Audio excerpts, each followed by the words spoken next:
All right, so welcome to Pittsburgh Weiss Schwarz Revue Starlight set review. We left off with red, so we're gonna get right into it. We're gonna go one by one. I'm Carmen. Everybody, introduce yourself.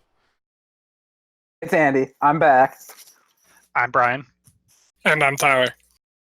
All right, so Andy, kick us off here with Mahiru. Alrighty, we got person by your side, Mahiru. Placed on stage from your hand, reveal the top card of your deck. If it's level 2 or higher, put it into your stock. And when it becomes reversed, it's a suicider, level 0 suicider. Card holds board at level 0. But what if it Chance to get pops? free stocks, very nice too. What if it pops and it's the only card you have to play? That's my problem with this card. What do you mean? Yeah, what do you mean? Okay, so the put into your stock is unconditional. Like, you have to do that, right? Put it into Right. your stock. It's not this card, it's the top card of your deck. Oh.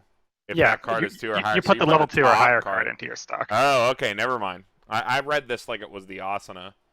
The yellow Asana. Mm-hmm. Okay, yeah, never mind. No, that's just free stock. Suicider that gives you maybe free stock. Mm-hmm. I think it's all right. I don't think it's necessarily worth running. I think Well, I feel Cider like the zero. first. I feel like the zero is so clouded. Like, there's just so much good stuff in Revue. I guess if you're playing like standby, like it does give a red fix. It's a bomb. Like maybe if you're playing standby, you run this instead of the yellow bomb, the one that gives 1,000 power. Yeah, maybe you run it as a 2 of. I can see no world in which I run this as more than a 3 of for sure. Maybe in the world where you're running a lot of top checking. This card gets a lot better with top checking. Okay, Yeah. maybe in the world where you run Giraffe. Or Mahiru from the trial deck, either one. Okay, or the trial deck Brainstorm. I guess it even combos well with the Ricky, I guess.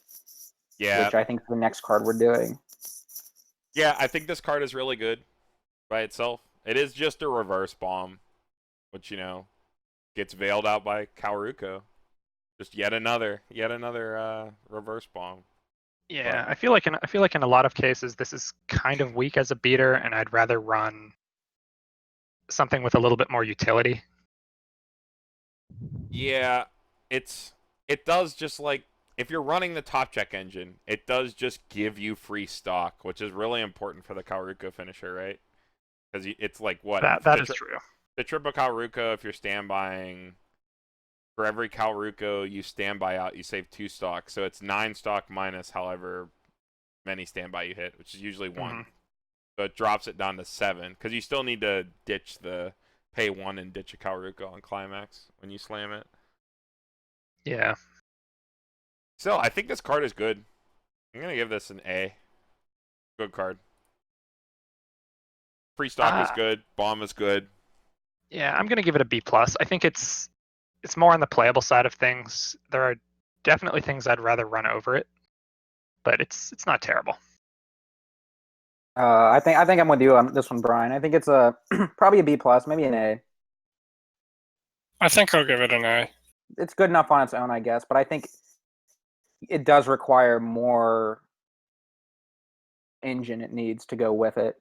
I mean, you can't go wrong with some free stock sometimes. That's true. The top check engine definitely makes this card a lot better. The question is the top check engine the best zero lineup that you can run where it's still out on that? I think that if people do solidify on like the top check engine being the best mid game that you can possibly play in Revue, this card gets run at 2 or 3 of. I don't think you run this at 4 of. It's a bomb. No way, yeah. And you have Futaba's. Like, you have to run Futaba at 4. That card's just too broken. All right, next card. Brian, you're up. Yep. All right, so we have My Own Shine Karen. She is a Ricky, pay 1 clock from the top of the deck. When this card's placed on stage from your hand, pay the cost. Choose a level 1 or lower character from Waiting Room and return it to your hand. Also on play, you can look at the top card of your deck, keep it there, or send it to the Waiting Room. So she is a waiting room Ricky, which I guess is a little bit weaker at level 0. But the Ricky effect is generally strong enough that I'd still feel like I'd run this at least a 3 of in a deck. Yeah, I don't think you run this at less than 3 of at any Revue list. I think this card is unbelievable. I think it's the best salvage Ricky they've printed in English. Like, the Scry effect's just so good. You confirm the downside of a Ricky, which is clocking a climax. So it makes it does do that. It makes it better at 1. So Ricky's clocking climaxes at 0 is no big deal, right? But clocking it at 1 is bad, especially in Revue because you mill so much. Like, you have so much free mill in Revue, the chances that you hit second deck at level 1 are really high. So I think the Scry effect just makes the card even better. It definitely does for sure. I think it's nice that the card goes to your hand too, unlike a lot of bad Rickies we've been seeing lately, where they pull them right to the field. At least you can set this up in advance too. Yeah, that's true. By bad Rickies, you mean like No Game No Life's one, or No Game No Life? I'm pretty sure. Yeah, Pito. I think Pito. I think Batman Ninja is like pulls to field too. It does, yeah. Pito summons and has Twin Drive though. I don't think it's fair to lump Pito in, but I agree with No Game No Life and Batman. Yeah, I think we're just referring to the Ricky effect itself, where you don't get the just bring it onto the field.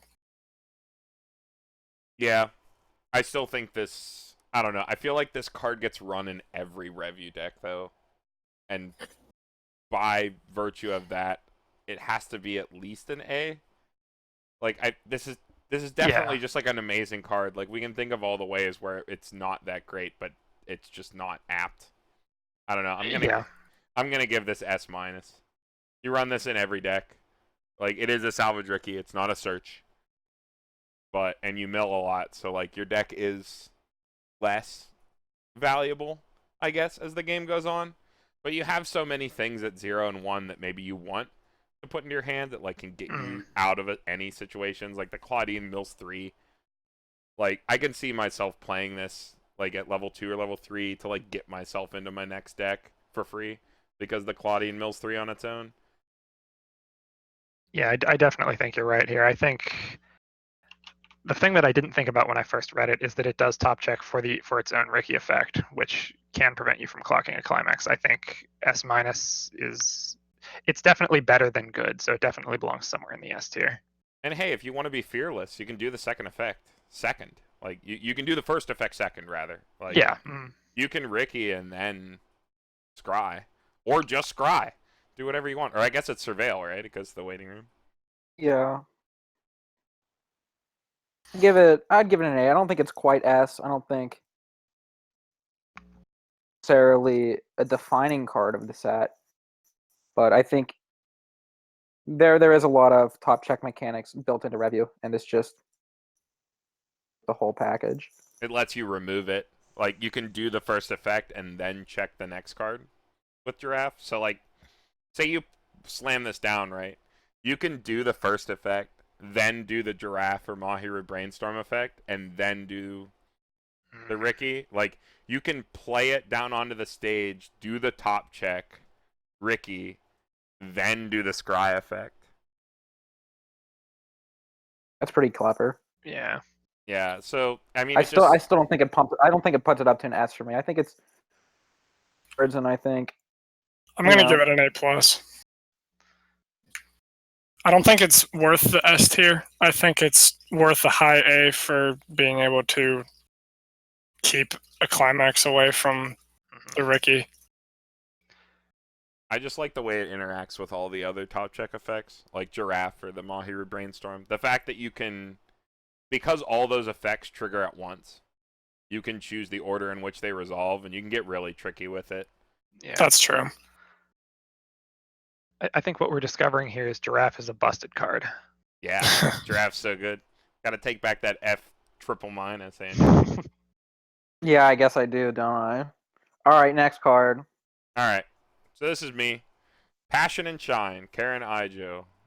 When this card is placed on the stage from your hand or by the auto effect of when the flower blooms, Hikari Kagura, you may put the top card of your clock in the waiting room, so it heals.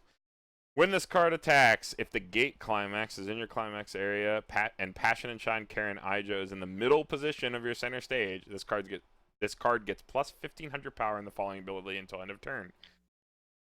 Pay 2, put a card from your hand in the waiting room, and when your opponent becomes reversed, deal 3 damage. So, this is the first finisher we've looked at that is the dual card summoner, and it has to be in the center position of the stage. Unlike the blue one, this is just a straight burn effect. It's worth noting that 3 damage is the most consistent amount of damage to stick on your opponent's last deck, like statistically. So that's a really good number for it to be. It does have to reverse and only gets 1500 power, and has to be in the middle position of the stage, which is the easiest lane to power pump. So that's worth noting. If we ever want to look at the Hikari while we're discussing this, let me know. We can swap between them. But yeah, I don't know. This is like a really good finisher, but you can only do one of it. No, you can do 2. Yeah, So I the guess you can do what, one at least Hikari? one Hikari in the middle row, and then you can have another Karen on one of the side lanes. Because it just And needs triple. It just needs that name to key in the center lane. Yes. Okay. Yeah, so technically you could do 3 of them as long as you have the Karen in your middle position. Well, I think you need the. Don't you need the Hikari in the? I don't see it in the effect. You just need the Hikari in order to heal. Do we want to read the Hikari before we like jump back? That's probably best. I think right? so. That's probably a good idea. Yeah. Okay, so Tyler here, go ahead. Alright, pay 1 when this card's placed on the stage from your hand. You may pay the cost. If you do, choose 1 Passion Shine Karen Ijo from your waiting room, put it on the stage. Climax combo, pay 1 and ditch Karen in the middle position of your stage. And we'll sack it, not ditch it. At the beginning of your encore step, if the stage continues nonetheless, is in your climax area and this card's in your center stage, you may pay the cost. If you do, rest this card. Move it to the middle, burn 1, give 2,000, and great performance. Okay, so it can be in your backstage, right? Yeah. So you could tri-field this. And it would run from the rear of your, like, the backstage. Yeah, because you'd sack the Karen in the middle and bring it up for great performance. No, this card needs to be in your center stage. If stage continues in your climax area and this card is in your center stage, you can pay the cost. Okay. Yeah, but then it says rest it and move it to the middle position. Right. So the Hikari needs to be. You can't put the Hikari in the back row. No, the Hikari needs to be in the center stage for its own effect. But if you want to triple Karen, it doesn't require you to have a Hikari on the field. So you can triple Karen and forego the great performance and the ping. It's just way more. That's way more stock, though. The Hikari is nice because, like all the Revue finishers, they summon their partner. Mm-hmm. Okay, so let's pop back to Karen. For 3 stock, you get the Hikari and the Karen. Let's pop back to Karen. So you pay 3 to get the Hikari and 1 Karen, and then you play another Karen for your hand. So for 6, you get 5. a full field, right? Or 5. That's for 5. For 5, you get a full field, and then on attack, pay 2, ditch 1. That's not terrible for burn 3. The Karens are swinging for 12.5 apiece. You have the what's her name? The Kauriko level assist behind. Puts it up to 14. I think that's reasonable. I'm trying to think how many instances of damage is this? It's 3 attacks, and then 2 burn 3s on reverse, so after the attack. Yeah, and then which the is a ping little from worse. the Hikari. And then 1 ping to close it out, so 6 inches of damage. One of which is just a ping, and I think that's pay 1, pitch 1, right? Double check that. Yes. A1, sack your pay 1, Karen. pay 1, no, sack yeah. your Karen. You Yeah. have to, yeah. So I guess technically you don't care if the Karen gets reversed if it gets backed up on, but I mean I guess you do want to get your burn 3 off. So Yeah, it's interesting that your Karen doesn't actually have to reverse to, or your Karen has to reverse to get the burn, but if for any reason they do back up, like, and you lose the lane, you can still do the Hikari effect and get the great performance. yeah, the Karen just has to exist. You are losing the Karen though, so you're paying 2 and then losing it. I feel like you play this out and you only do the Hikari effect if you have to. Well, I don't know. What do you mean if you have to? It becomes great performance, so everything has to attack it. But it's just a 10k. Well, it gets extra power. It gets 2,000 from its own power. So it's 12 behind this. With a level assist behind it, puts it at 13.5. And the best level assist also bumps the center lane, so it's a 14. I think it's on your turn only. Mm. We're talking about the Coward level go 3 back Nana, up, yeah. right? No, I'm talking about the Coward go. The Nana puts the middle position up by 2,500, I'm pretty sure. Yeah, at so all 1,000 in the times. middle and 15 too. Yeah, 15 global from the Nana. Yeah. And that's that's both turns. I was And talking about the You Coward go. probably run that Nana in this deck too, because you can set up the reverse with it. Yeah, maybe you play standby in a deck with this for the Nana. That wouldn't be Standby bad. gate. I think you do anyway, just because it's red. Like, it doesn't take anything away from you to run standby. Mm-hmm. This is a lot harder to evaluate than I thought. These double card finishers. Yeah. This is really interesting. I like the fact that it combos with Gate. On a side note, I'm a fan of Gate. Yeah, Gate is love, Gate is life. We love free plus. Mm-hmm. But, and I guess it's made even better if you're running Gate standby. Like, this is an incentive to play like mono red, basically, because you run the twin drive Nanas. So if you trigger any climax, you're really happy to trigger either of them. It's just like 3 is really good. Pay 2, ditch 1 isn't the worst cost. It does warp the way you have to field your level 3, but does it really matter when if things go south, you can have a 14k great performance, I guess, on average in the center lane? Is that really a big deal? I guess it's 14.5 if you have the Nana in the back. And it's super stock efficient. Like, all these finishers are so stock efficient. I think the fact that even though they warp your line of play in the end game, which is when it's most important, the fact that they don't require as much stock as other really destructive finishers is fine. They do need reverse, though. That's worth noting. Yeah. The fact that the Karen needs reverse at level 3 is getting harder than ever in English. Yeah, I mean, if you're playing red with a splash of yellow for the Nana, it's worth noting that the Nana can pull a character from the opponent's waiting room on play. Oh, that's true. You have to hard play it, though. You do. Only for open, only open position.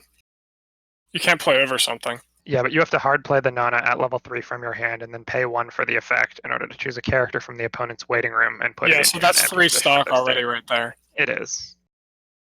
Hmm. But there is synergy there. That's true. I mean, Andy, you were thinking about building into this. What do you think about this finisher, like, in general?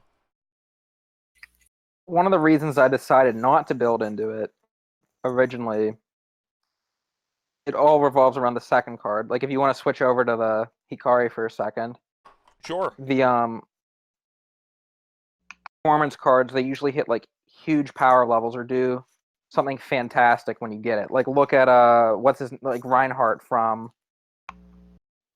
or some of these other great performance cards that hit 20k and they have effects, but this hits only 14,000, which isn't really that big for a great performance card.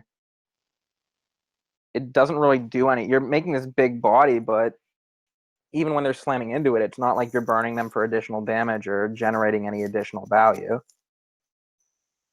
You do get to guarantee that they don't side attack you, though. You have to front attack great performance. Yeah, it doesn't Is that matter. is that how the keyword works? Yeah. Yeah. If it's in the center stage, you cannot side attack great performance. Yeah, you're forced to Like the front it. second you declare an attack, it becomes a front. It doesn't matter what you say; it becomes frontal. Okay.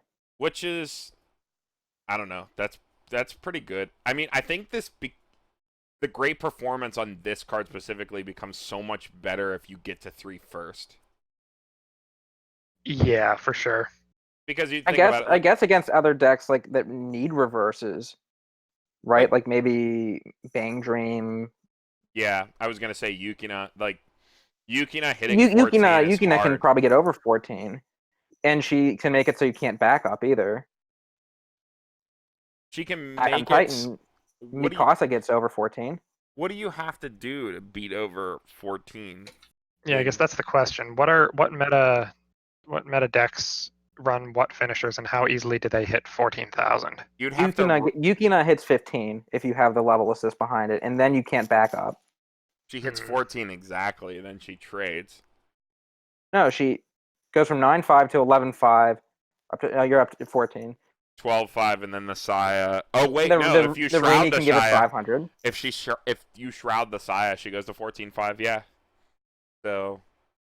Yeah, even Yukina doesn't give a fuck about this card. Yeah, Yukina gets over it. Mikasa certainly gets over it. All right, let's pop back to the Karen. The Karen in a vacuum on reverse burn 3 is really good. The fact that she comes out for 1. So if you're plan on doing the most amount that you can for this, it's 3 stock to play 2 Karens. And they heal. So you get 2 heals for 3. And on reverse burn 3 is what you're threatening. So even if your opponent has to burn a backup, that's another card out of hand going into their last turn if you hit 3 first. Which is, I think, what you want to do if you're playing this finisher. I think you want to hit 3 first. They get to 12-5 by themselves. The middle lane would hit, what, like 14-5 on average if you have the Kalruka in the back, or 14 otherwise on the side lane. I think that's more than fine. I think this card, I think it's A- just because it's attached to the great performance card, but I think by itself, I think this card is great. On reverse burn 3 is really good. 3 is like the perfect number statistically that you want to hit your opponent for in the end game. So that's what I'm going to leave it at. I was thinking along similar lines. I'm just going to give it an A. I think it's a solid card. It's a decent finisher. It gets the job done in the right circumstances.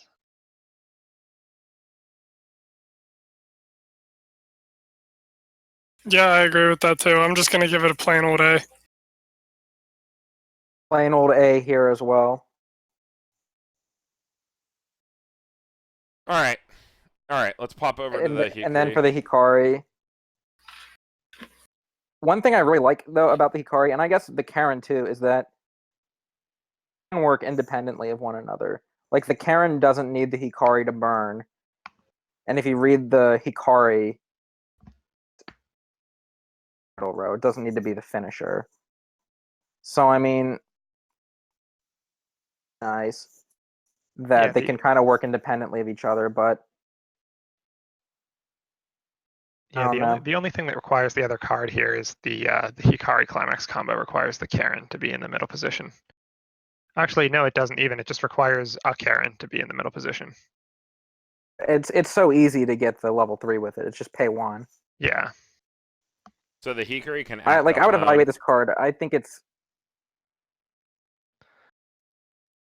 But if you don't want to pay 2 stock or 1 stock for the level 3 Karen and then immediately sacrifice it to the Hikari, you can put the Hikari and the Karen on the wings and put a cheap level 0 Karen or something in the middle position for the Hikari Climax combo.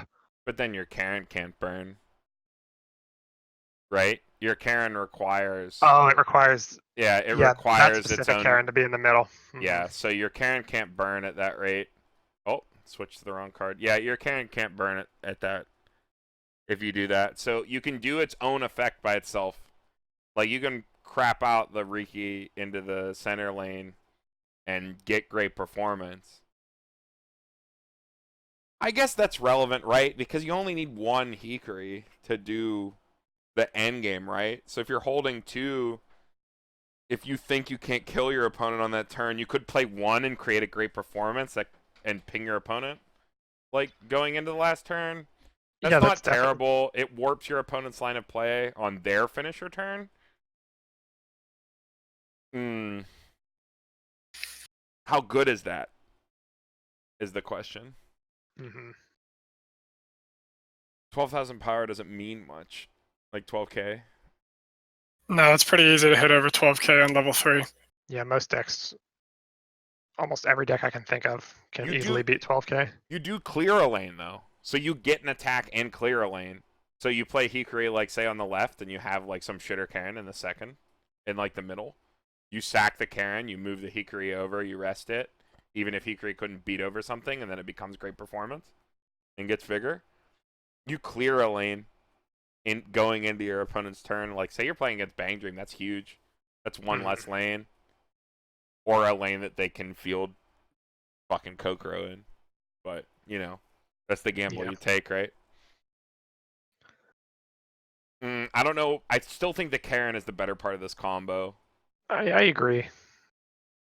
I still think this card is good, but it's not as good. I'm going to give it, like, it's like a B+. The Karen, the Hikari is the weaker part of the combo, for sure. Yeah, I think I'm going to give it an A- due to the fact that it can, for one stock, pull out the better part of the combo. But aside from that, I do like cards that have great performance. They're rare enough, and they are interesting enough to they create a specific dynamic that you don't see with any other card. How many of them are there in English right now? There's Reinhard, there's the Len, there's Log Horizon. Yeah, Log Horizon guy. There's Pringer X. Pringer X, yeah. Pringer X. Becoming more relevant than ever in our local scene. In our local meta, yeah. Yeah. I think that's about it. There aren't many. There might be one more, but that's, yeah. The ping is relevant. The ping is relevant for sure. Yeah. I think the big things are, like, it's cheap, it summons its other part, and it can sack off a lane going into your opponent's turn. Whether or not that's good, if this is the only finisher you're playing, that's a much harder question to answer, and that's matchup dependent. I think it's an A. I kind of would rate this card, hand in hand with the partner. I think you can't really rate them separately. I think they really do go together. Just pay one to get the other one. So I'm going to give it an A, just like I gave the Karen.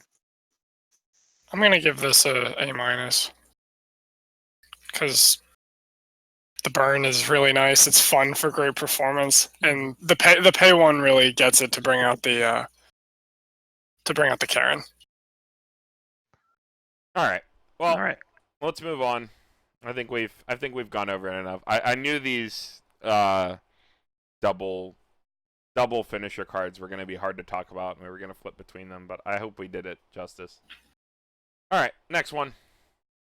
Andy, this is you. Moving back around. All right, Leotard, Karen, and Hikari. At the beginning of your climax phase, choose one of your Revue characters, and that character gets 500 power for the turn.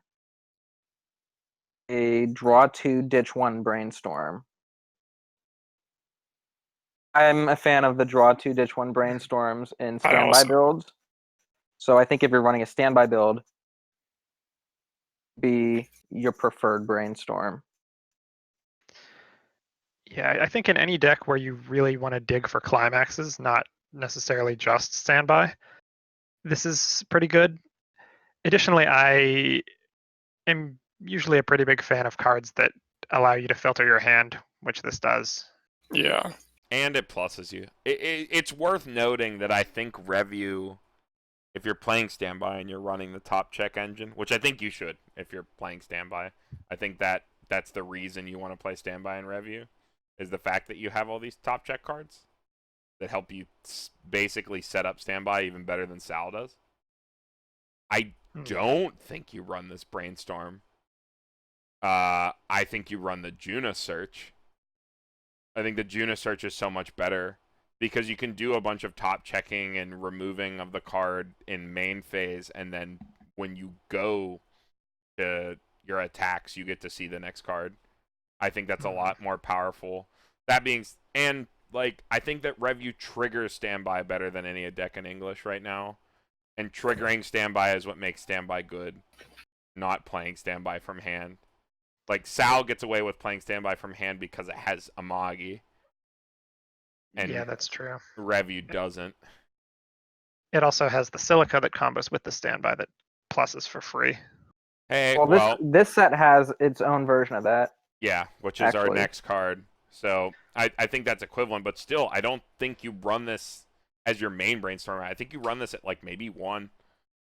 I think like if you're in a matchup where you need to generate a lot of advantage with standby, you search this out and play it. Like maybe you split your Brainstorms like 3 and 2, 3 Juna, 2 this. I don't know. I know at least personally, playing standby switch, one of the really convenient things about it to discard Brainstorm, and you can like discard a card from your hand for the level you want. Yeah, the ditch is Discard a level definitely 1. relevant. The ditch is definitely relevant. Yeah, you could also do 2 and 2 because I like doing 2 and 2 in my ReZero deck with the Amelia and the Ram. Yeah, it's notable that this is a self tap for the Yeah. same effect that the Kirito has. Yeah, so Kirito is a rest too. He's rest So, too, yeah. Yeah.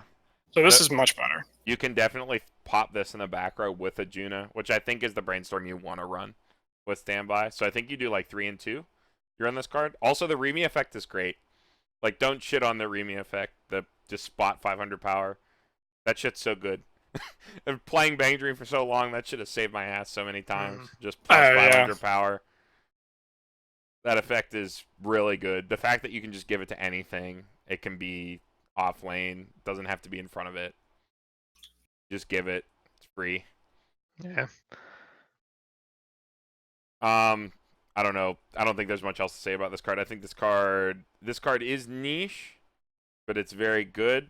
I'm gonna say B-. I think it's definitely better than just a niche card, which is like an ideal C. This card is good by itself. The Remy effect is good. Plussing 2 and filtering your hand is good. It's just not as good as it would be in another set, even though it's self-tap, because Revue has so much ditch. Revue has so many good Brainstorms. All their Brainstorms are good. And it's kind of nice that you can choose which one you want to play. Like, they have a good salvage Brainstorm, a good search Brainstorm. There's this. Even like the draw Brainstorm, the Mahiru has benefit of being a consistent top check. I think there's merit to all of them. I think this card's a B. It's definitely playable. Probably not as strong as the Juna, though.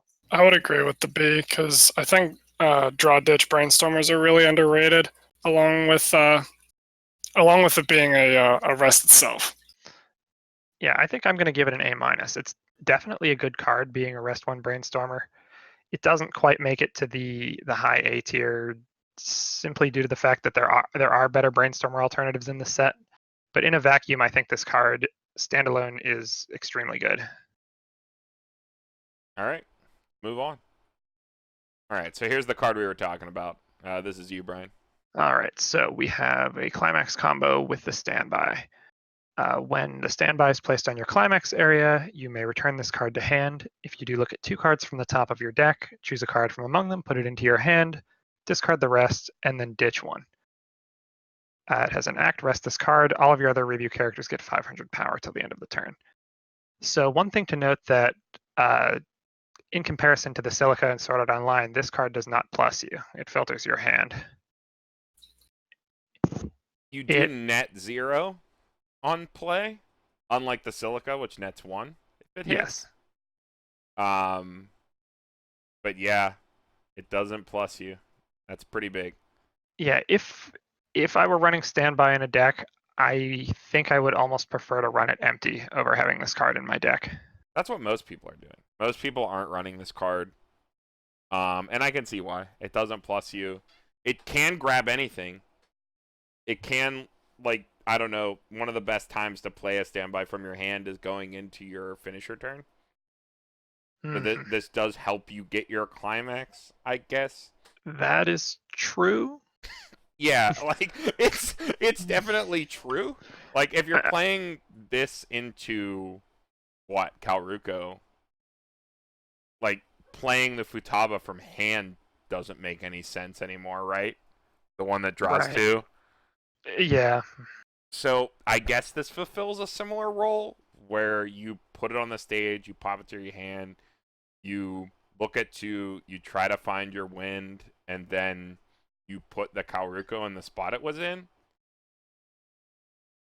And it gives your board 500 power. You tap it. Yeah. This card is awkward. Like Yeah. that's the word I want to put on it. It's awkward. It can't really find its place in any deck, I feel. I'm generally just not a fan of climax combos that don't plus. And Well, I mean, I think the only benefit of this is that it can get climaxes if you're looking for one. yeah, I think that's the only thing it has going for it. Yeah. The fact that it doesn't plus. Like if it just didn't have that last part, ditch a card, it'd be fine. It'd be pretty good, yeah. Even if all it did was take a character. Like even if it just took a character, it'd be fine. Because it'd plus you. Yeah, just like the Silica.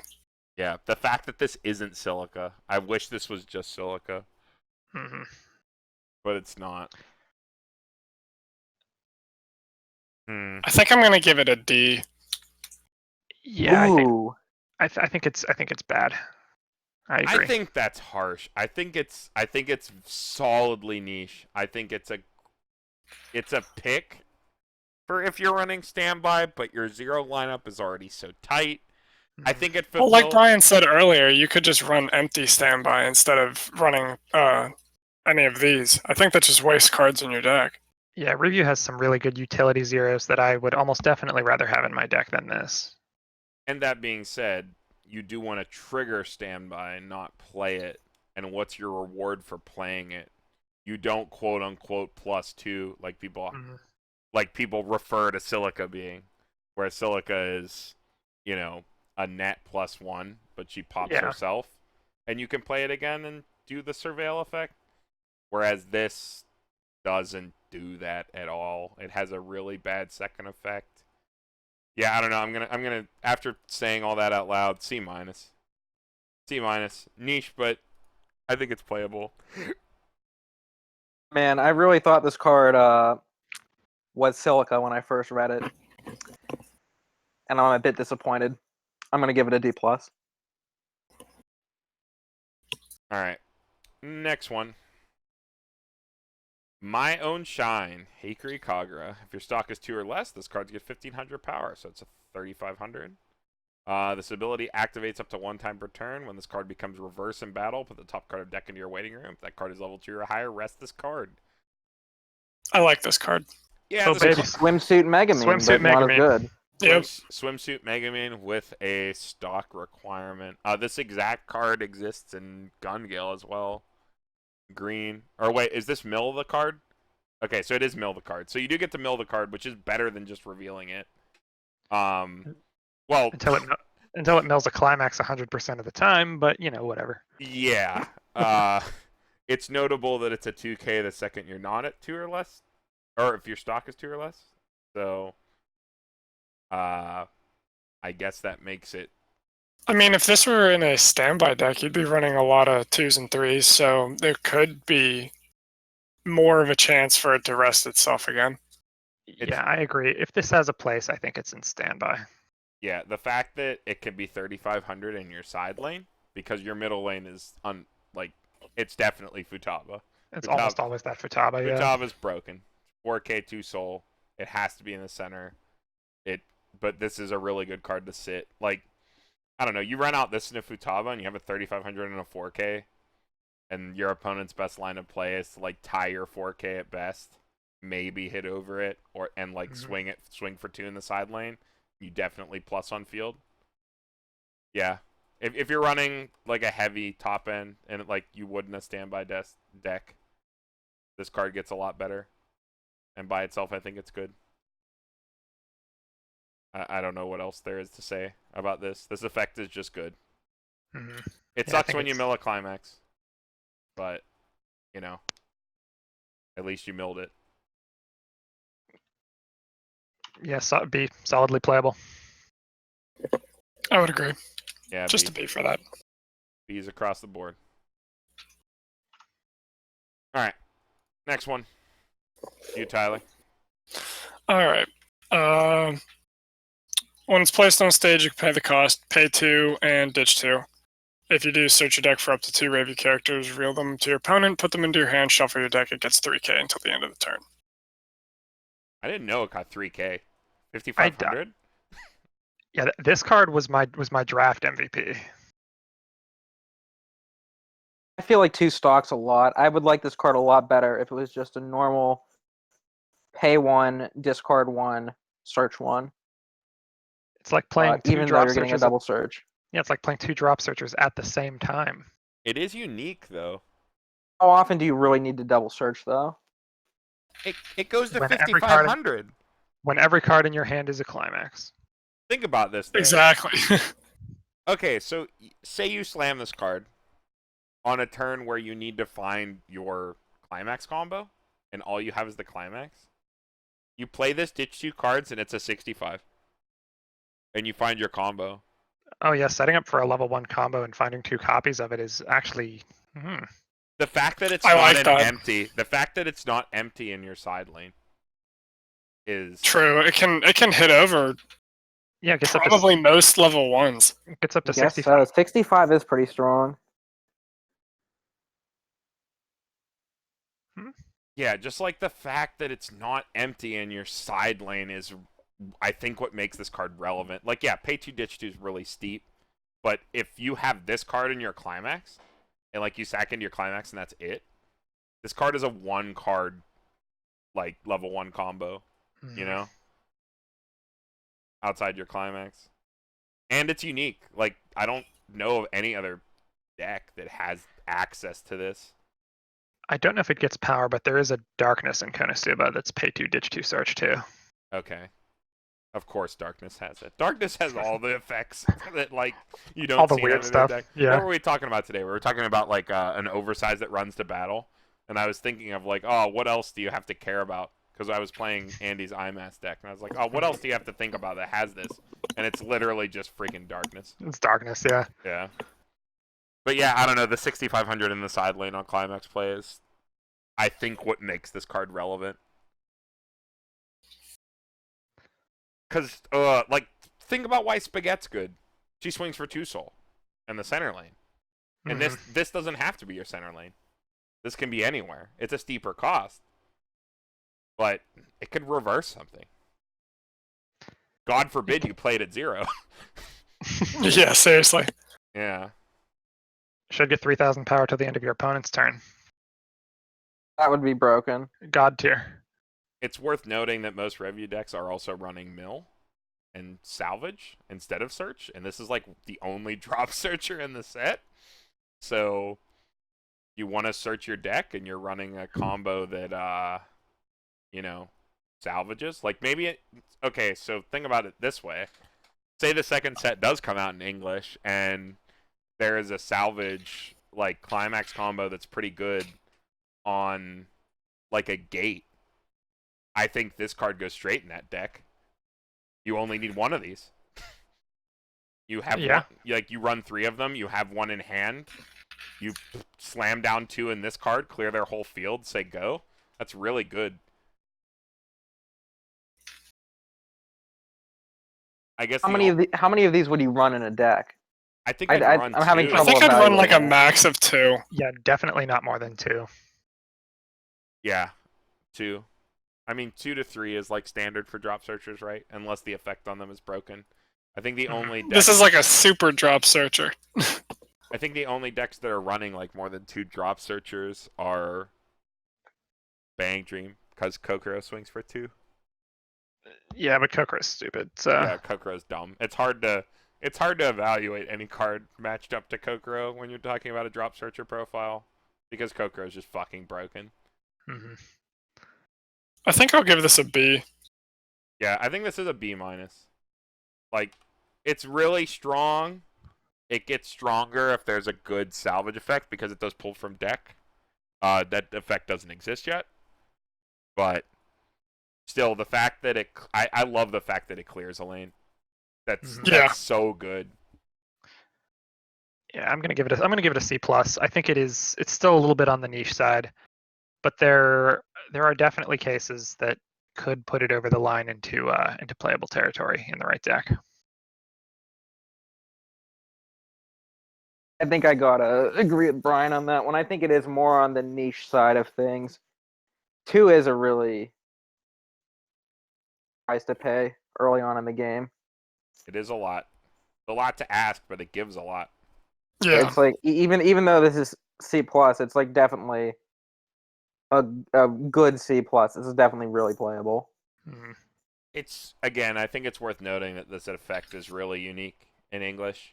And if we do get this, when we get the second effect set, I don't want to say if, because we will.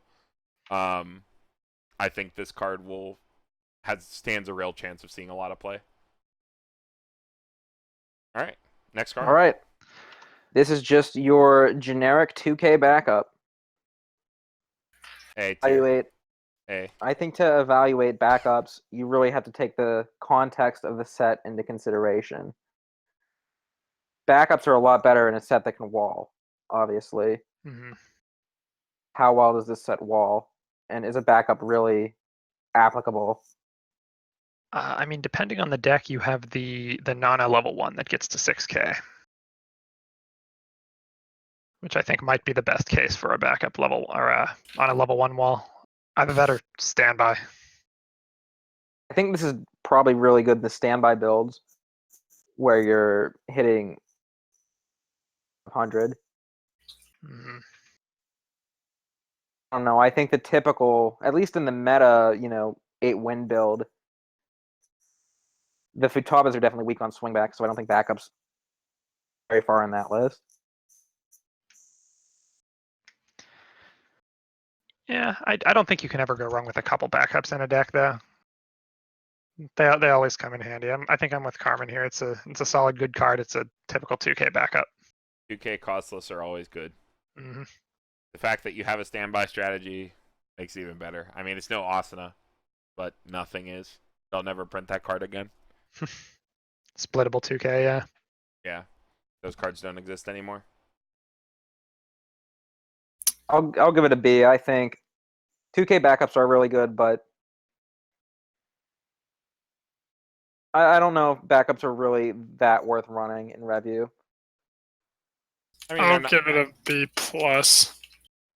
They're not worth running in the I don't think they're worth running unless you are running standby.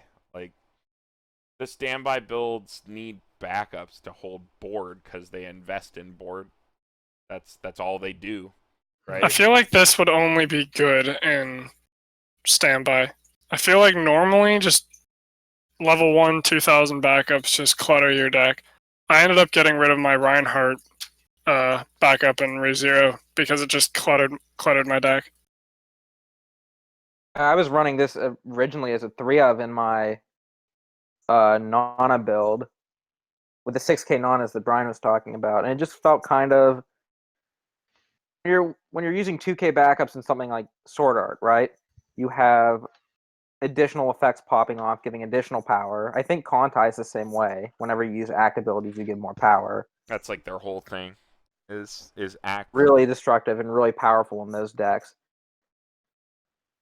But I don't know. You don't have a lot of access. There is nothing like that. Especially in that Nana deck, you don't have a lot of access to this card. And I'm a little low on it. Still, I think 2K And my builds costless. definitely want it. 2K costless are a great thing for a set to have. The fact that they have one I guess pretty much every new set these days that comes to English has one. But it's good that they do.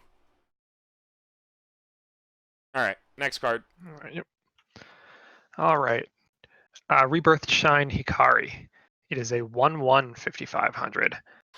When she attacks, if the gate is in the climax area and you have another Revue character, look at the top 4 cards, choose a Revue character, and put one into your hand. Put a character into your hand. When this card is frontal attacked, you may pay the cost. You may send her to the waiting room. If you do, choose one Encore Karen in your hand, put it onto the stage position that this card was on as the defending character. So looking at the Encore Karen here, is a 2/1, 7,000 power, gets 500 power for each of the other Revue characters, and has Hand Encore. The fact that this card is a 1/1 completely kills it for me, honestly. It feels like it's trying to be the Karo combo from Cardcaptor Sakura, but not nearly as good. It's when this card is frontal attacked. I like those effects. They do cause your opponent to play stupidly sometimes. I mean, I don't know. They have to be bad to side this card, basically, to be afraid of it. Yeah. But how good is Amagro in Revue? I don't think it's that great. I think you really value selectivity in Revue a lot more than you would in something like Bang Dream, where people are still playing Crystal Song. Mm-hmm. Yeah, the fact that it's a 1/1. You have to pay 1 stock to get it on the board. I mean, it is like a early play though, so that's where the 1 cost comes into play, right? Yeah, you have to have the Karen in your hand, though. Is it from hand? The Karen changes from hand. Yeah, that makes it even rougher. And it's a 1/1. I don't think it's a bad card. I'm a fan of those, mill 4 pick a character effects, but I think a 1/1's kind of tough. I think you're right, Brian. I am a big fan of the Magro effects too. I love Amelia. I love Crystal Song. This card, the fact that you have to pay 1 stock to get on the board it completely kills the card for me.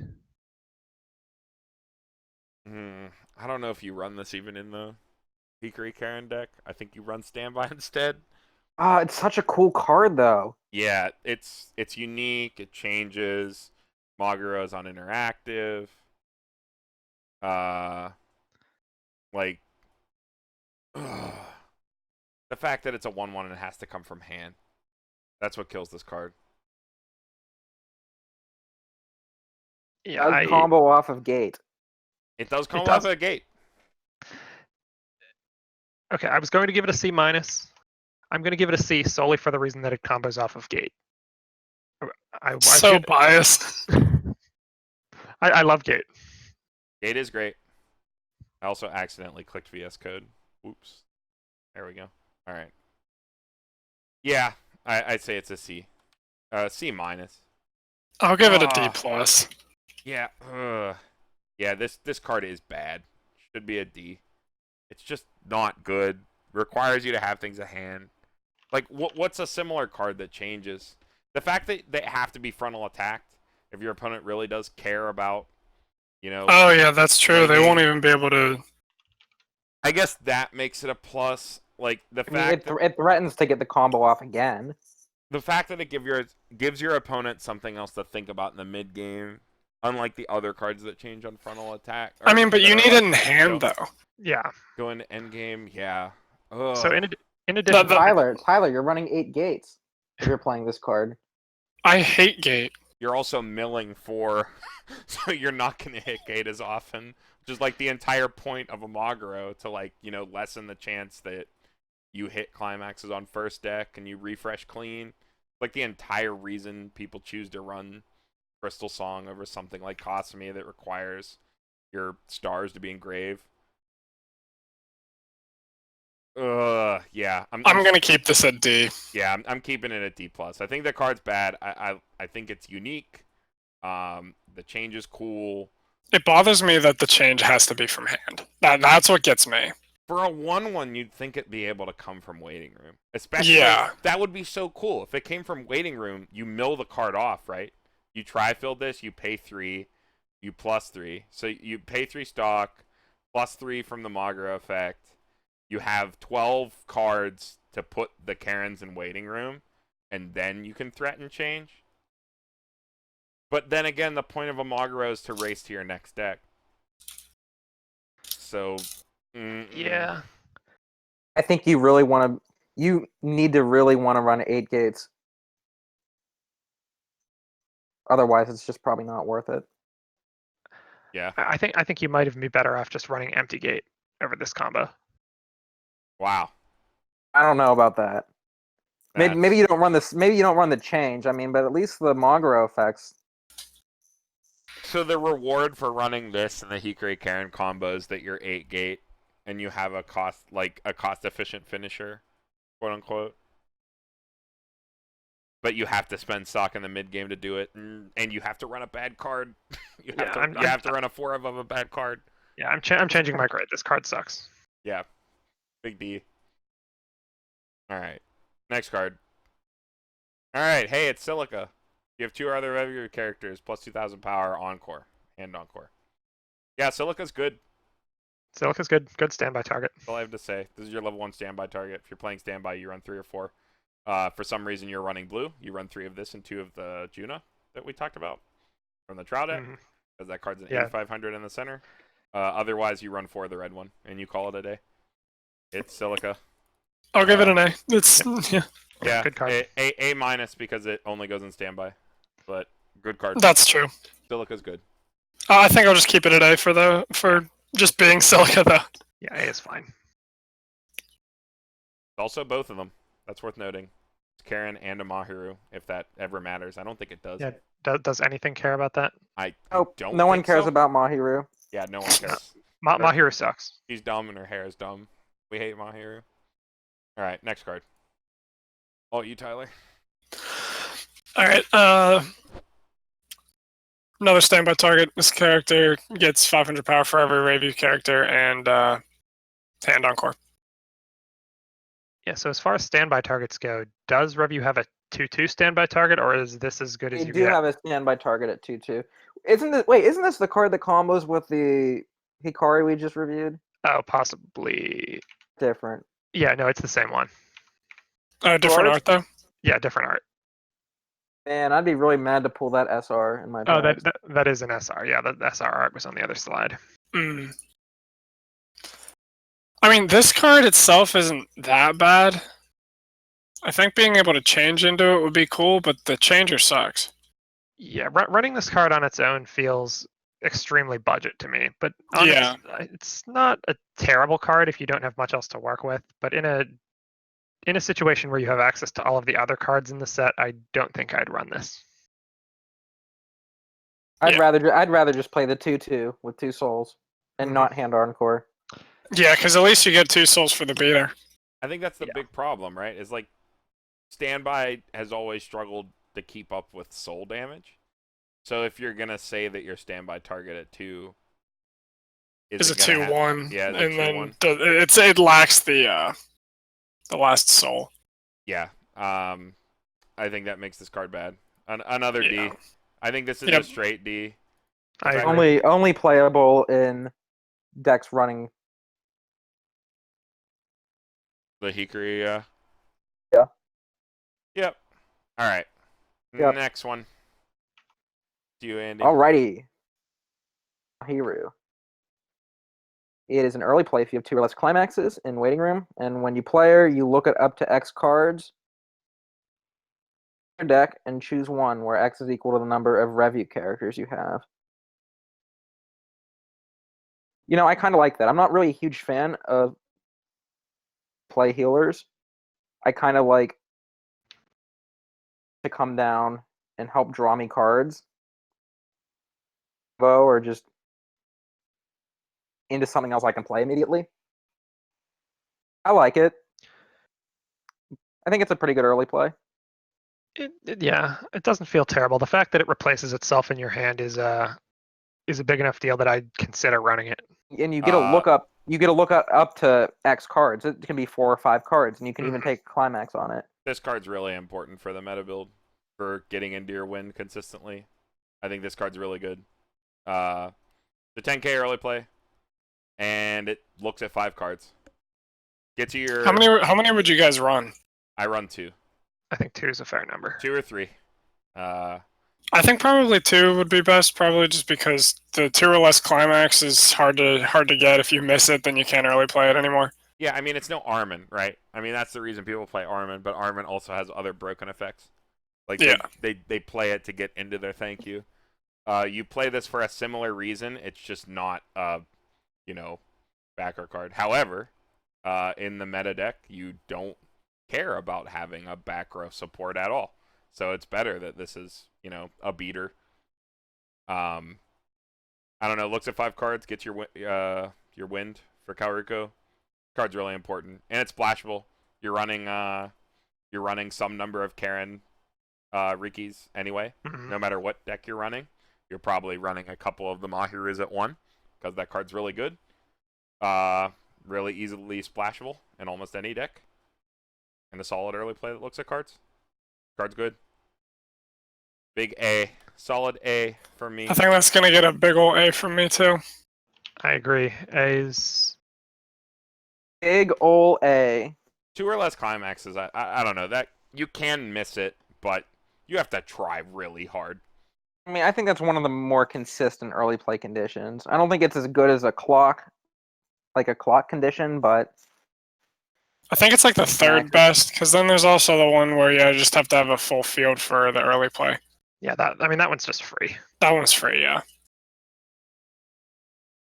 All right. Next one. This one's me. We have Time to Relax. Hikari gives 1,000 power to level 0 or lower characters in front of it, and is a repeatable brainstorm. Look at top 4 cards. For each climax you hit, salvage a character, ditch a card. Jesus Christ, this set has so many brainstorms. Yeah, there's like 6. This is like 7. the 5th or 6th one, and we still have the blue one to get to. This is ridiculous. I like the level 0 frontal 1,000 power effect. I don't like the repeatable brainstorm effect. If you're in a local meta where you are dealing with people just crushing you at 0, maybe you run a couple of these. Otherwise, you could also run it with the super drop searcher, so it can get to. Oh god, it gets to 75. It would get to like 75, yeah. Yeah, maybe that's the line of play. I think that's too spicy for me. Yeah, that's really spicy. I don't know. Like, I don't see a reason to run this card at all, especially considering that if you're playing Revue, you're playing 4 of a Futaba, which is a 4K. How much bigger? How much do you need? Yeah. I really hate this card. I think the level 0, the fact that it only pumps level 0s, I think that falls off really quickly. Yeah. It falls off in Revue more than ever. I don't think spammable brainstorms are worth it in general. I think if you're a good player and things don't go abysmally wrong, you shouldn't need to brainstorm 2 or 3 times in a turn. 1 should be enough. Everything in Revue is huge. Why do you need even more power? Like, what are your big beaters? Is 4K in the center lane, and Claudine, if you're trying to hit it, goes to 4-5. How much bigger do your zeros need to be to dedicate running 55 squad? apparently. Yeah, 1,000 power bigger apparently. Yeah, I don't know. The fact that it's a repeatable salvage that filters is, like, notable, I guess. But I don't know. This card is unbelievably niche. This is like a C double minus for me. Like, I think it's just bad. I think it's just bad. I don't think it's bad. I think it's like, it's just so unbelievably niche. I wouldn't ever see myself running it, so I'll probably give it like a D minus. There is no situation I can envision myself running this card. I guess not in English. Like, you would have to pay me to run this card. In JP, where wouldn't that be an F then for you, Andy? In JP, where things are crazy, you couldn't pay me to play Giraffe. I would never play that. Giraffe is god tier. Pay 2+. G for god tier. He's even lower than F. G for Jeffrey, man. All right, yeah, I don't know. There's nothing much else to say about this card. it's super niche or bad. All right, is this All right, me? next card it's hey, runners are good. Runners. I love runners. Yeah, it's a runner. It's an It's a free uncommon. runner too. I like free runners, and it's an uncommon. Yeah, hey, runners can't be bad. God, Revue is such a good set. I'm giving it an A+ because it's an uncommon. Yeah, Okay. runners. It's a good runner. A double plus. get a double. Like how good is this set for new players to jump into? It's wild. With a runner at uncommon, it's nuts. There are Especially so Red's many set. good cards. Like the card quality. I mean, like I was having this argument about Batman Ninja with people on like our local scene and our local Discord, and I was saying like, imagine somebody walks in and like they're playing Batman and they're playing this card. Like Revue has so many cards that you open from packs that you can just throw in a deck, and it makes your deck better. You just throw 4 runners in a deck. They're uncommons. Like, and you're good to go. It's a free runner. That being said, this is also going up against cards like Futaba. Like, I don't know, Revue is very much a set of oversizes and really good utility, so it's competing with those. That's the trouble I find with squeezing this card into a deck. But, like, if your local meta is nothing but, like, you know, people trying to get reverses at 1, splash this card in. It's red. It goes right with your game plan. Helps you play your Mahirs at 1 and your early plays at 3. If you're playing the meta build, if you're playing anything else, pretty much everything else runs red in some, like, way. Card's great. The runner. Unga bunga, run away. If I run away, I plus. You Naruto run, the bullets can't hit you. Exactly. That's why the weebs are at the back for the Area 51 takeover. All right, next card. All you, Tyler. All right. If this card's in the middle position of your center stage, it gets 2,000 power, and pull 1 card from your hand to the waiting room. If your other tag Mahiru is underneath this card as a marker, you may pay the cost. If you do, look at the top 4 cards of your deck. Choose 1 character from among them, reveal to your opponent, put in your hand, put the rest of the waiting room. I don't know. This is I think this is really okay. Oh, what's the other card do? When this other card attacks, if there are no markers underneath that character, you can put this card face up underneath that character as a marker. If you do, that character gets 1,000 power. So the Mahiru doesn't do anything at level 0. It's basically a vanilla 20 at level 0. No, you just have to run way too many cards for this. So what? It's a 7/5 in the center lane. Like, and to even support this package, you have to run so many cards. And it's an Akatsuki, so you have to run 8 cards that aren't good, like 4 of 2 cards that aren't good on their own to Akatsuki, and it markers. It's just too much. Yeah, like I don't It's see an the F for me. point. I don't see the point. Yeah, it's not even Akatsuki on play. It's Akatsuki on attack. Oh God, that's even worse. I didn't even see that part. Oh. Yeah. Garbage. No, wait, it's not. It's not attack. Wait, oh, I guess technically it is, right? Or when your other Karen attacks, it becomes the marker, and then you can ditch. And then when Tag Mahira becomes the marker, then you can do the Akatsuki effect. So at most, you can only do you this don't even twice? ditch the marker. Wait a second. No, this isn't even a plus. You have to get rid of 2 cards. Yes. It doesn't even. It just gets worse and worse. What? F minus. F minus. F. It's just an F. Bad card. Okay. Next. Oh my God, it's a good card. It's a fucking Begin good card. cleanup. Mahiru. A Who's card up from next? your hand to waiting room. When this card is placed on stage from your hand, mill 2 cards. Among those cards, you can pay the cost. If you do, choose a character in your waiting room and add it back to your hand. If you have 2 or more other Revue characters, she gets 2,000 power. This card's great. Big believer in this card.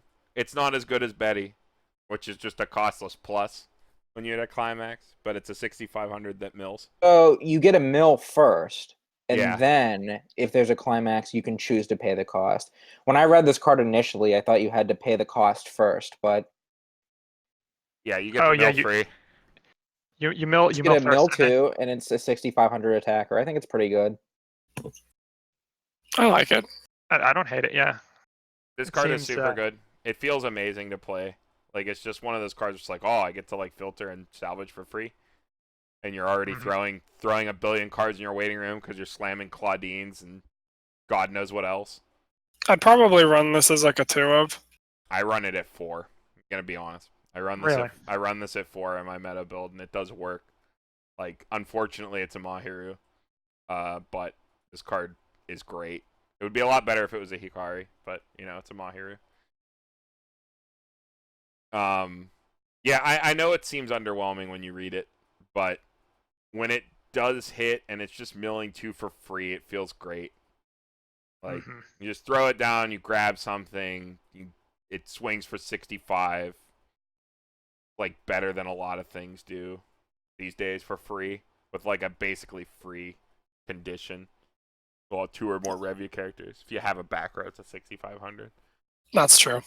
Like, not a drawback, and it mills 2 for free. Even if all it did was mill 2 and get power, I think this card would be great. And it salvages instead. Yeah, I'm giving this the flat A. Great card. Mills, swings for 65, easily splashable. Run a bunch of it. I'll get it an A as well. I like it. It kind of reminds me of SAO Survivor, except it's nothing like SAO Survivor. It just kind of reminds me of it. I'm going to give it a B+. Having not played with it myself, I'm skeptical that it's that good. I do like the fact that it swings for 6,000, though. 65. Or yeah, I can't. I mean, I guess it does. It does hand filter. Okay, maybe it is an A. All right. Yeah, it seems pretty good to me. Because it's a mill, and then you can choose after you hit a climax if you even want to do that. Yeah, the fact that it mills combined with the fact that it swings for 65 is doing it for me. That's all right, I guess. All right, let's move on. All right, this one's me. Yep. All right, we have Last Day of Auditions, Hikari. If you do not have another character with Karen in its name, this card cannot stand during your stand phase. When your other Revue character attacks, gets 1,000 power until the end of the turn. Say 1/0, 5,500. If you have 2 other characters attack before it, it gets up to 7,500 power. I guess if you're running Hikari Karen, it's okay, but most of the time it's just a vanilla 5,500 that has a condition on whether it's able to stand or not. I hate So- these cards. I hate this card profile. So I hate it so much. I would never run this. I'd give it an F. Yeah, it just seems bad to me. I'm going to give it a D. I'm gonna give it an F. I think it's. Big old fat F. I hate these conditional stands. I hate. I mean, it's a everything about vanilla them. with a conditional stand. Look at that vanilla stat line, though. It gets to 7,500 sometimes when it attacks. I guess, like, I'm with you, Brian. I think, like, in the Hikari Karen builds, it's, I guess, but even then, Like, if you do not have another could probably do character with better. Karen, the fact that I don't Bushiroad thinking that this effect is worth the power neg that it is on this card, I think is ridiculous. I think this Carmen card just should be, run the Karen brainstorm that draws 2, ditch 1. I think this card should be a 6K. Exact. I think this card should be a 6K with this effect. I think that the first effect is actually that bad. I think that effect on a card should give plus 1,000 to the power. To be fair, I think it would still be bad at 106K. Well, think about it. What is this? The stat line, the normal stat line is 105,500, right? When your other character attacks, get 1,000. That's 500 under, right? That means that Bushiroad thinks that the first effect is only worth 500 power. That's ridiculous. Mm-hmm. That first effect should be worth 1,500 power. That's insane. I think this card should be this card should be like a free 6/5. And then with that effect. Yeah, I Could mean, be good. I don't. The card is. It's not garbage. It's just bad. I've definitely seen worse cards. Yeah, big F. Big F for me. Big bad. All right, next. Oh my god, it's Alarm. I've been cursed. Your other character in the middle position of the center stage gets plus 500 power. All of your characters in front of this card get plus X power. X is equal to the character's level times 500. Alarm! If this card is on the top card of your clock, if you have 3 or more Revue characters at the beginning of your climax phase, choose one of your characters and that character gets plus 2,000 power until the end of turn. This card is bad in Afterglow and it's bad here too. It's a little better that it has the Calruco buff where the middle position gets the plus 500 and everything else gets level assist. But that's the only good part of this card. And because that's the good part of the card, this card gets a D plus. Alarm makes no sense in Revue. Like, why are there alarm effects? Yeah, the alarm seems irrelevant to me. I guess if you're running mono red and you don't want to run the Nana in the build with the finishers that we talked about, it gives 2,000 power to the middle character for your great performance. But that's about all the merit I can see for this card. Also a Mahiru, dude. It is a Mahiru. Yeah, and it needs 3 or more Revue characters. Like all the Afterglow cards are just that do this are better. Like, why? Why does the set have alarm? Like that's the question I see when I see like the Futaba makes no sense. The fact that this card at least makes sense versus the Futaba that we saw before, the 2/1 alarm. Like, yeah, it's bad. Give it a D. Bad. Bad. Yeah. Yeah, bad. All right. Next. You, Tyler. Alright, climax combo, pay 1 when Revue Starlight is placed on your climax area. If this card is on your center stage, you pay the cost. If you do, choose one Revue character in your waiting room with level lower than or equal to your level, put it on any position of your stage, and that character gets 1,000 power until the end of the turn. And when this card attacks, if the card facing this card is a level 3 or higher, it gets 6,000 power until the end of the turn. Oh, baby Stock Soul. It is a level reverser by itself. Like, it's a level 3 killer by itself. It's a 12/5. Means that they don't value the climax combo part of it at all. But the character comes in standing. It comes in standing, so even at level 3, this still has some utility. Yeah, and even on its own without the combo. Yeah, and the stock soul pays for the early play killer. Yeah, stock soul pays for the combo too. This is pretty good for like uncommon set combo. Combos on stock soul. Stock soul's good. Stock soul plays into the Calruco finisher. I don't think this is good in the Calruco deck, but they might print a stock intensive combo. Then in I don't know, you're just running empty stock soul and you do this sometimes, and this card clears out early plays. You're just running extra of it. You know what this needs? It needs, if we do get a second set of Revue, it needs a level 1 combo to go with it, like a double combo. Yeah. I think this is a great secondary. Half. I think this is a great secondary combo for this climax. I mean, it's just such a shame that this won't see play because it's a level 2 combo. Hey, at least the climax is generically named enough that might happen. Revue Starlight. Good point, man. Yeah. It's a level 3 until we get that second set. I don't think it. I think it's. I don't know. It's a good card on its own, so I guess C. But what is it with these pseudo standby effects? Like Alicization gets it too, off at gate. I feel like they have all these weird pay 1 pseudo standby effects. I don't know. I don't like these level 3 killer cards that just get big in front of level 3s because they die on swing back. Yeah. Which I don't know. It leaves a body versus a bomb, but a bomb can bottom deck or stock it, versus this. This just reverses it. Here's a hot take. Maybe you run this just as your early play hate. And maybe you just splash in 1 or 2 Revue Starlight stock soul climaxes. Yeah, and if you get the combo off, you get it off. If you don't, it's still an early play killer. This card would be so much better if Revue had access to a climax swap. Maybe you run Okay, like we were talking about running empty standbys, right? Yeah, Empty standbys, 2 of this. 2 of your finisher. Again, I think that line of thought just leads even more into like if Revue has a climax swap at any point, this card gets better. Because like I think even empty Stock Soul building towards Kaoruko is good. You know? Yeah, I'm not a huge fan of running standby at 2. I feel like you want to be as consistent as possible with your standby.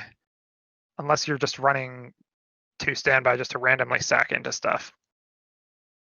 I remember playing Bang Dream back when it was just the first set, and I had the Christmas Cosmies, so it was like 4 gates, and then my other climaxes were 2 empty blue gates, and I kind of like that because standbys can feel really low velocity, soul pump to your field, so it's nice to have another plus soul climax to go along with it sometimes. Yeah. I don't know. I think this card is like it's definitely niche, but it's better than niche. Like the whatever you think about the second effect, whether you think it's good or not, it is there. You know, it's another reason to play the card. So yeah, C plus, somewhere in that range. Mm-hmm. Next, who's up? Who is up? I think it's Andy. Oh, is it me? I just read that one. All right. Hallway Protecting Goddess, Mahiru. Stage from your hand. If you have another Karen or Mahiru, this card gets 4,000 power. Hey, I guess there is an archetype that uses Karen and Mahiru.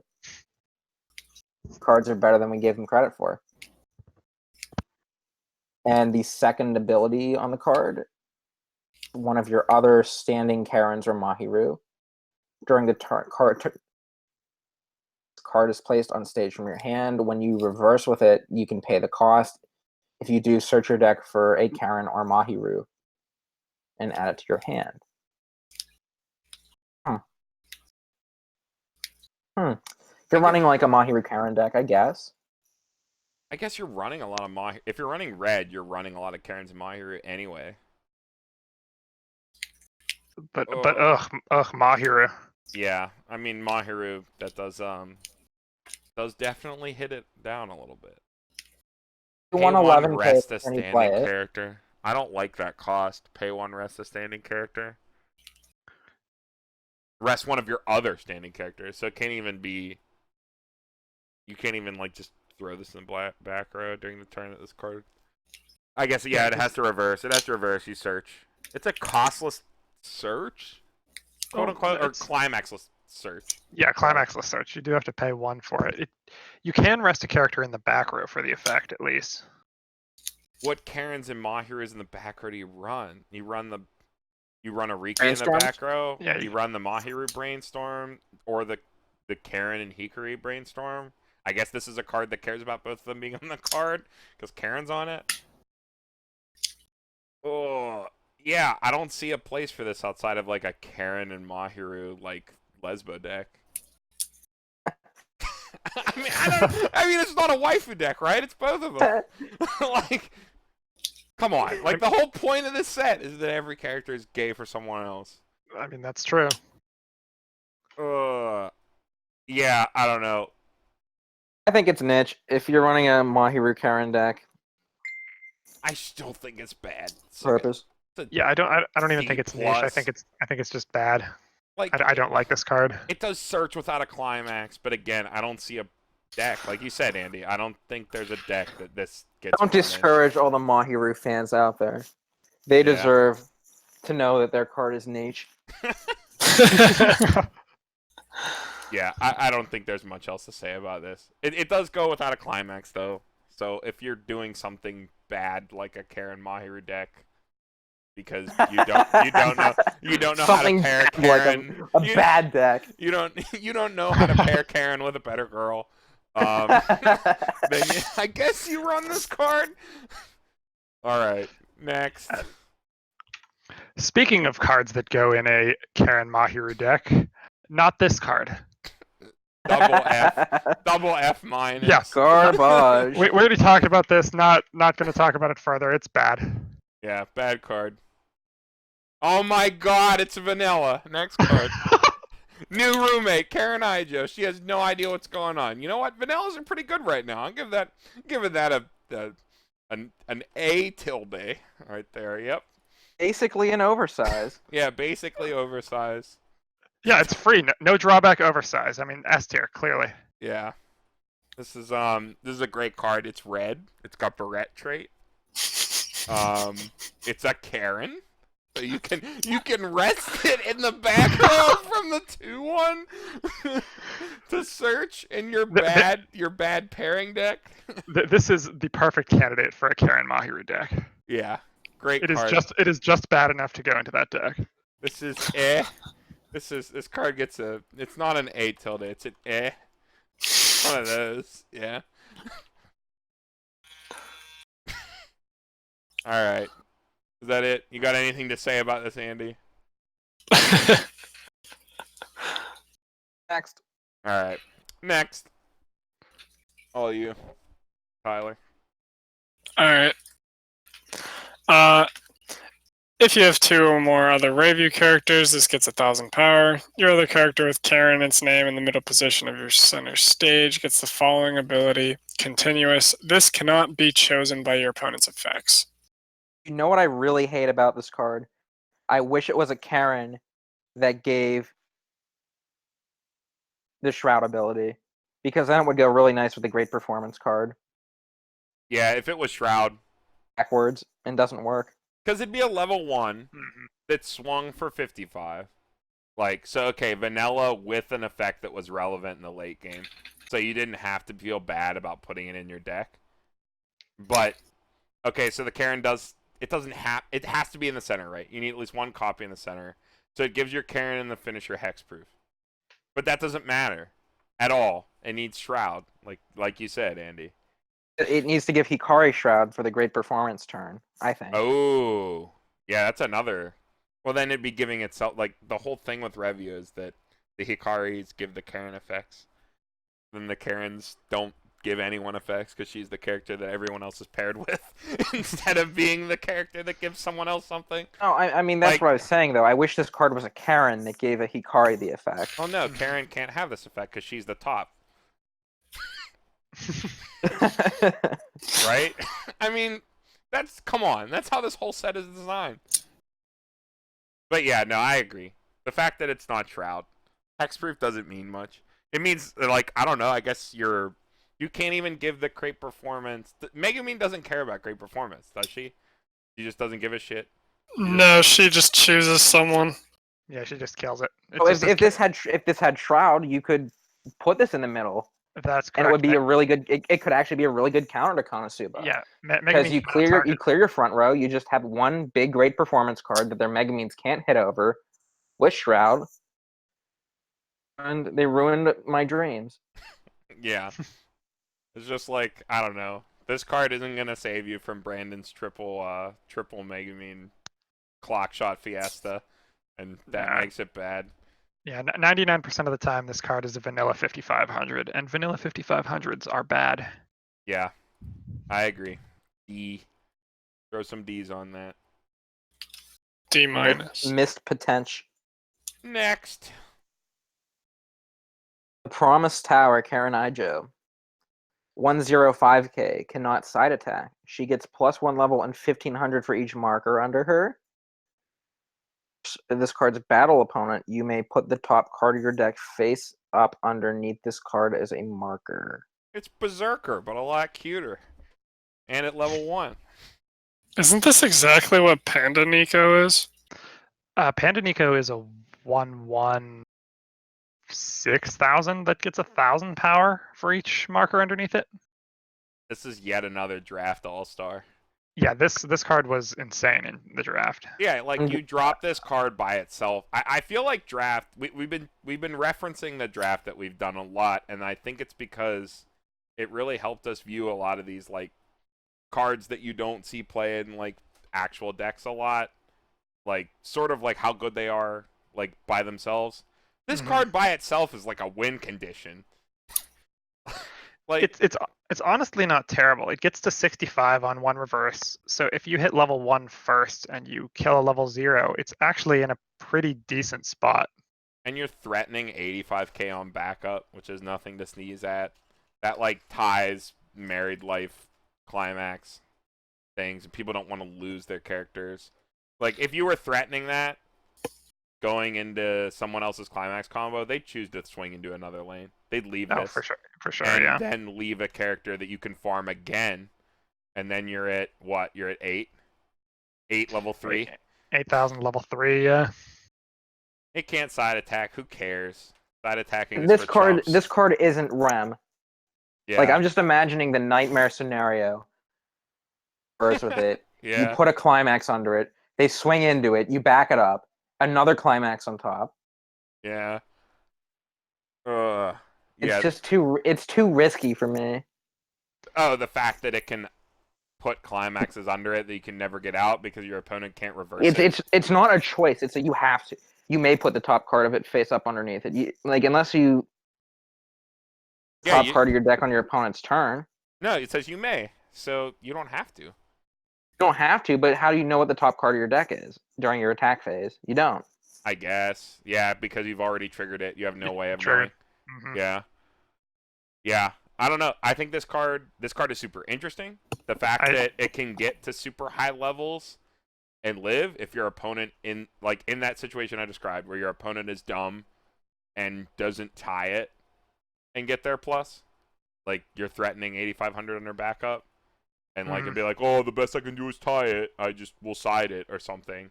Like when they're dumb and leave it, and it just gets that extra turn where it becomes stupid. I mean, like I don't know. We all listened to that friggin' report where Dean had like a 0, Laharl that was on stage for the whole game, and just won him the game because it got too big for his opponent to ever answer. This is one of those cards. It does come out at level 1. It's not a 0. So it doesn't have like a ton of steamroll potential, but it still has potential. This card is very interesting, and I think it can be good. C+, niche plus. I agree. I think niche plus is solid for it. The fact that it gains 1 level is interesting.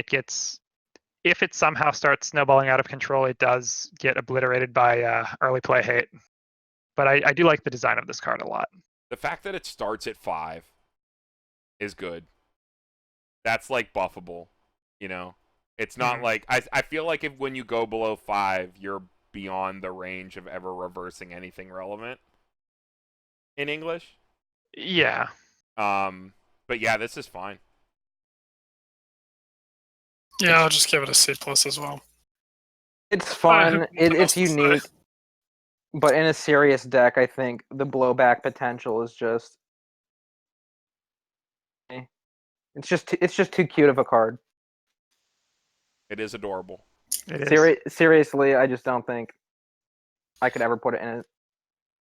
Oh, imagine standby this out on turn 1 and going off. That's the dream, I think. Yeah, that's spicy. You guys got to dream bigger. All right, I'm building this deck now. All right. It'll be like $10. Next card. All right. We're getting there. New roommate Mahiru. Put 1 new roommate Karen from your hand into your waiting room.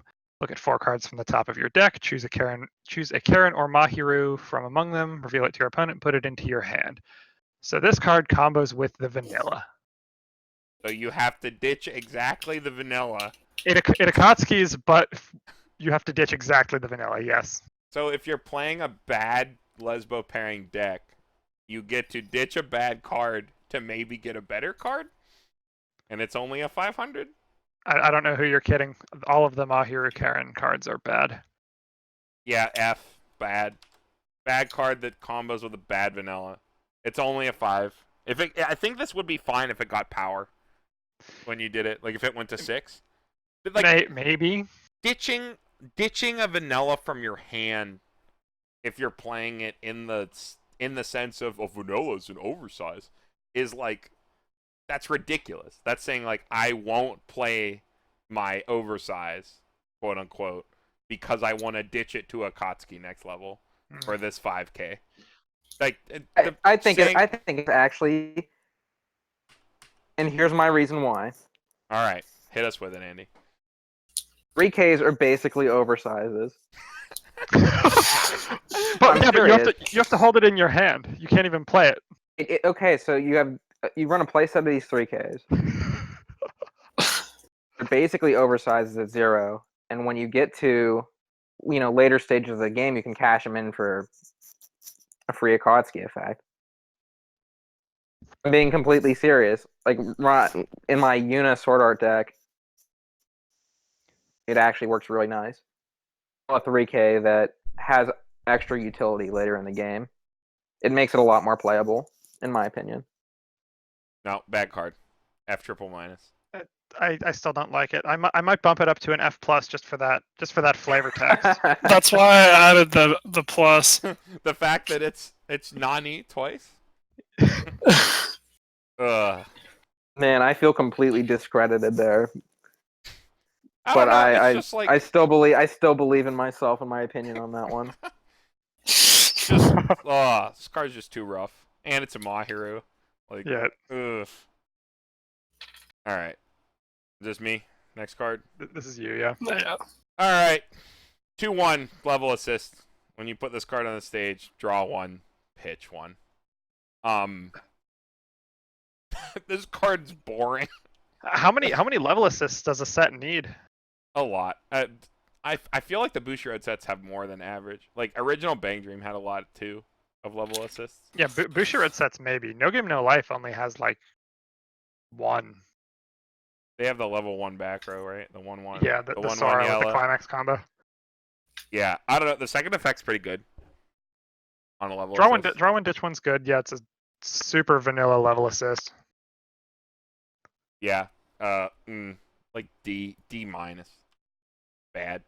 There's this exact card in the trial deck, isn't it? It's blue. It's a Juna, right? It's a level assist that draw ditch. I think is it ditch a climax on play, salvage a character maybe? No, it's a Kotsky. It's a 2/1 Akatsuki.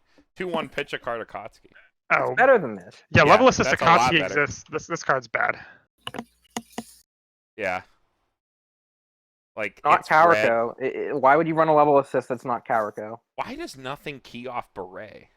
You have, like, Karen. I just noticed that right now. Karen and Hikari both have Beret trait, and nothing keys off it. Everything's all Revue. Which I just want to make cooking trait deck in standard. Cooking normal standard. Yeah. Nothing else to say about this card. Yeah. Next. Here's the 2/2 standby target. Gets 1,000 power for each other Revue character. So it is an 11K. Yeah, it gets up to 11. That's more. I think it's only like an A in just in standby. Otherwise, it's kind of bad. I think it's bad anyway. I think this card is D plus at best. I think this card's bad. I don't like it. I really, really wish it had Encore. Like, wait, yeah, it doesn't even have Encore. Time to see. I don't like it. It's bad. Like the biggest, I didn't even realize it didn't have Encore. Like, for me as a player, when you see Liz come down, the biggest, like, de-incentivization for you to do anything to it is that it's gonna come back. Like, the fact that your reward for clearing their whole board is that they have to pay 1 to save their 10/5. Yeah. And, like, they can sequence it in such a way where they can pay 1 and bring back their silicas. The fact that this doesn't have anything for you to, like, threaten bringing it back other than pay 3 Encore is ridiculous. Like, Revue doesn't even have a back row that gives Encore in front. Like, Yeah. I think if Revue had something like the 1/1 Yami that gave, like, hand Encore to things in front of it from To Love Ru, I think this card would be better. But as it stands, where it has nothing to support it, this card's bad. I think you run some of it because you have to, because you're a standby. Like, you run 2 of it just to throw it out there. I think the only plus side to it is that it just gets real big. Yeah, it gets to 11,000.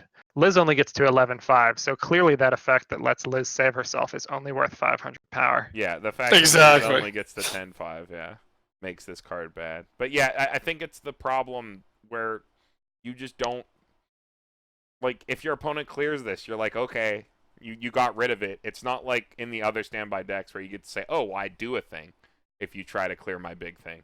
And I'm not, you're the one who's out more for investing resources and trying to get rid of it than I am to save it. And it's that, like, catch-22 that makes that, like, level 1 standby target good, right? Like, the target that you put out at 1 that is a 2. The fact that it basically warps your entire, like, opponent's thought process of, like, should I clear this card? Should I crash this card? Should I ignore this card? Will this card cause my opponent to steamroll and win the game? If my opponent standbys this out, I just don't care. You get over it once and it's gone. Like, and yeah, your opponent didn't pay anything to get it because it was standby, but that doesn't make it good. You know? I think it's playable just because it's probably your best standby target. It does have 2 It's soul. not as great as Liz. It's not fantastic. It doesn't have Encore, but with. And I think if you're playing standby, you're probably going to have a couple copies of this. Okay. Yeah, I can see that. I mean, the fact that you will put, like, a copy or two of this in standby means it will be around. But It's not great, but you're going to play it anyway. if you're playing standby, though, aren't you playing standby to ramp into Calruco? Like, most of the time? I think you still want the option to have a level 2 target. Yeah, well, you I might think run your level 2 target is, so if you want to fuck with your opponent's, like, line of play, don't you standby, like, okay, say you trigger standby when you've already attacked with something and you can standby something into the front row. I would stand by the Calruco 2/1 into that spot, like, every time over this card. Because it threatened, like, if I was running the Calruco finisher, because it like, fucks with my opponent even more than just putting a 2/1 on the board at 1. Like, I'm threatening playing a finisher at 1 by putting that on the board. Whereas this, I'm just threatening to throw her 11k 2 soul. Like, versus where, like, in Revue, you get 2 soul for free in the center lane whenever you want. Like, that's my whole argument against this card. Like, I totally see where you're coming from, where it is the 2 soul option and does help you keep up in standby. But I think when you're playing standby in Revue, you're trying to, like, save resources going into your finisher turn, and this card doesn't help you do that at all. I guess you do make a good point that the set does have a lot of 2 soul consistently in the center lane. Like, I don't know. I'd And stand by. you probably would just rather have if you are playing the Calrico, like the red-yellow standby wind, you probably would just rather have. I'd rather stand by the 1/0 Futaba into the center lane at 1 than this card. That's where I'm No, you at. won't. No, you won't. Yes, I would. It's a 6k and it's got 2 soul and it's got clock encore. Is that better than 11k no clock encore? Yes, I think so. 100%. It's Level still got 1? 2 soul. It's still got 2 soul, and it's still zombies back. I don't know. You can move this to a wing and still have your 2 soul in the middle though. Yeah, I don't know. Like, the big power is relevant, but I think the zombie effect is what makes your standbys good, or the threaten of just dying. Like, someone standbying out that Xenon at 1 is terrifying. Like, that's one of the most terrifying things to see. That's like saying, like, oh, I'm going to get burned out before I can get to my next deck. Like, I'm just going to eat 4, and then I'm going to eat 3 after it. Because I'm on first deck, and I haven't had a chance to compress yet, and there's nothing I can do about it. So, yeah, I don't know. I guess we'll just agree to disagree on this one. Let's go to the last card. All right. Who's up here? I think it's me for this one. Yeah, it is. Where are we? I got to get back to the right slide. 79. All right, unexpected return at dawn. 2/2 event. Choose 2 cards in your hand. Your opponent may make you reveal those cards. If your opponent does not, choose up to 2 characters in your waiting room and return them to your hand. Make you reveal the cards, and they are a character with character with Hikari, you choose 3 characters in your waiting room and return them to your hand.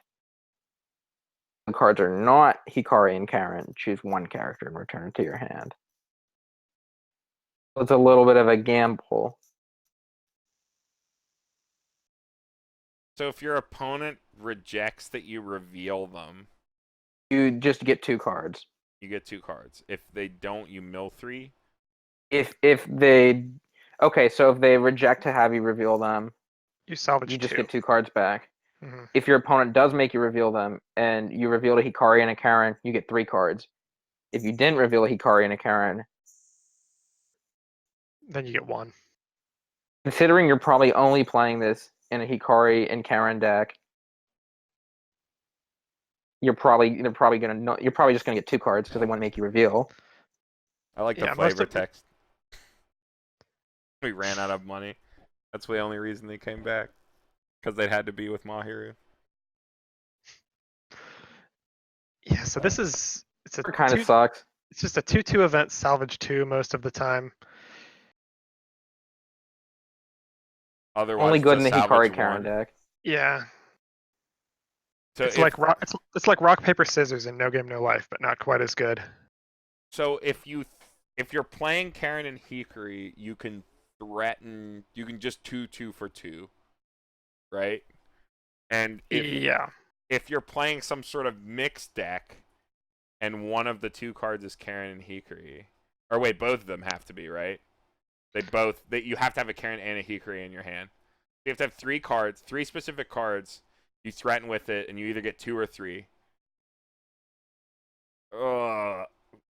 This card's so weird.